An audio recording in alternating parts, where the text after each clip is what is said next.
नमस्कार दोस्तों। एक महिला है, उसका नाम है पैट्रिशिया मशीन। और हर रोज़ की तरह, हर सुबह की तरह उनके जो पति है वो सुबह घर के बाहर निकलते हैं न्यूज़पेपर लाने के लिए, समाचार पत्र खरीदने के लिए। और कभी शायद पैट्रिशिया ने कल्पना भी नहीं की होगी, ऐसे एक अनहोनी दुखद घटना हो जाती है। एक कार आती है और पैट्रिशिया के जो पति है उसको टक्कर मार देती है। और पैट्रिशिया को भी एक खबर पहुंच जाती है, बिल्कुल, क्योंकि समाचार पत्र लेने के लिए तो नज़दीक ही जाएंगे, नेक्स्ट चौराहे पे। तो पैट्रिशिया दौड़ कर जाती है, अपने पति से बहुत प्रेम करती है वो, लेकिन जाकर देखती है और तब तक एम्बुलेंस भी आ गई है। लेकिन जाकर जब देखती है तो खून से लथपथ उनकी लाश वहाँ पड़ी है, सब खत्म हो चुका है। और वहाँ जो ड्राइवर है जिसने टक्कर मार दी है, वो ड्राइवर वहाँ से भाग नहीं गया। ज़्यादातर केसों में तो हम यही देखते हैं कि ड्राइवर भाग जाता है, पब्लिक से डरता है, पुलिस से डरता है, जो जो कुछ हो। लेकिन वहाँ वही बैठा रहा हो, हताश, निराश, रो रहा है। तो पैट्रिशिया को समझने में देर नहीं लगी कि भाई इसने जानबूझकर नहीं किया है। और देखिए, ऐसे समय है ना, जब ऐसी विपरीत परिस्थिति आती है, तभी हमारी जो पर्सनैलिटी है, हमारी जो स्ट्रेंथ है, उसकी परीक्षा तब होती है।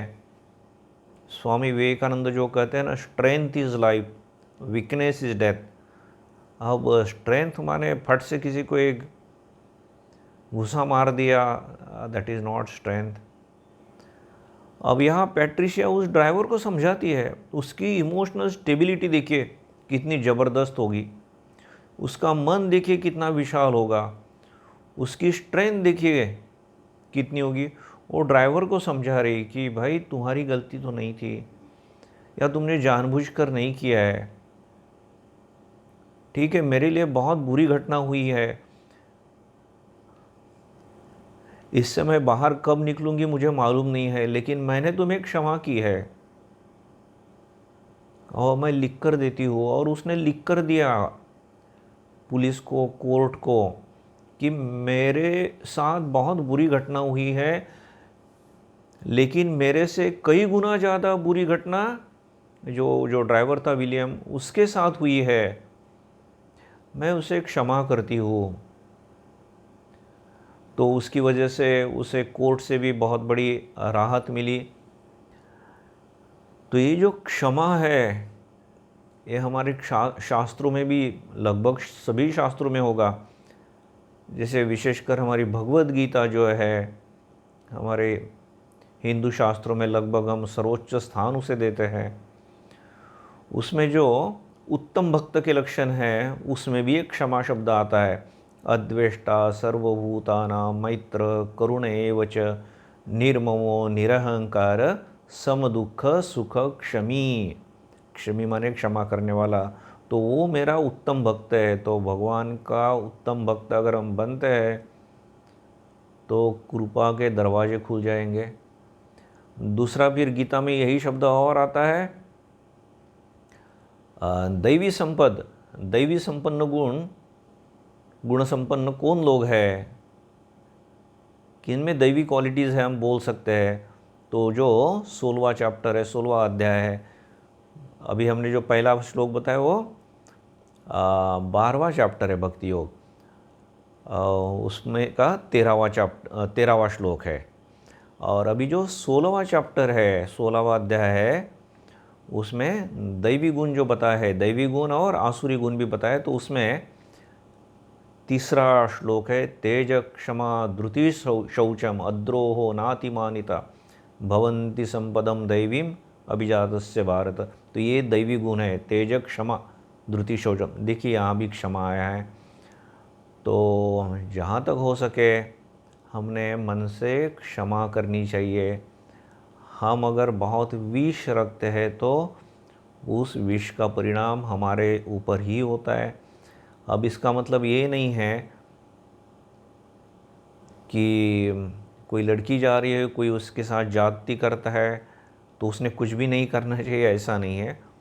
फिज़िकल हमारी जो एक्शन है, प्रतिकार है, वो करना पड़ेगा, लेकिन उसके बाद मन से हमने क्षमा करनी चाहिए। जहाँ भी गलतफहमी में मत रहिए कि जहाँ एक्शन लेनी है वहाँ लेनी ही पड़ेगी हमको, नहीं तो हमारे पड़ोसी देश कुछ भी करेंगे और बोलेंगे हाँ कुछ भी करो यार, हम तो क्षमा ही कर रहे तुमको। ऐसा नहीं है, इसके ऊपर अच्छा सा सोचिए। और हम कहाँ क्षमा कर सकते हैं? हमारे भाई को, हमारी बहन को, माताजी पिताजी को, माताजी पिताजी ने बेटे बेटी को, अपने दोस्त लोगों को हम क्षमा कर सकते। बहुत सारी ऐसी बातें आती है कि वहाँ हम क्षमा कर सकते हैं। This is a mental attitude, और दिल से क्षमा करनी चाहिए। और हम क्षमा करेंगे तो भगवान भी हमें क्षमा करेंगे, क्योंकि हमसे भी जाने अनजाने में कितनी सारी गलतियाँ होती है, भविष्य में भी होगी। नोबडी कैन से कि मेरे हाथ से कोई भी गलती नहीं होगी। तो ये वीडियो अगर आपको पसंद आता है तो दूसरों के साथ शेयर कीजिए, सब्सक्राइब कीजिए, जिससे आपको ऐसे ही अच्छे वीडियो आते रहे। मैं आप सब लोगों के लिए प्रार्थना करता हूँ। धन्यवाद।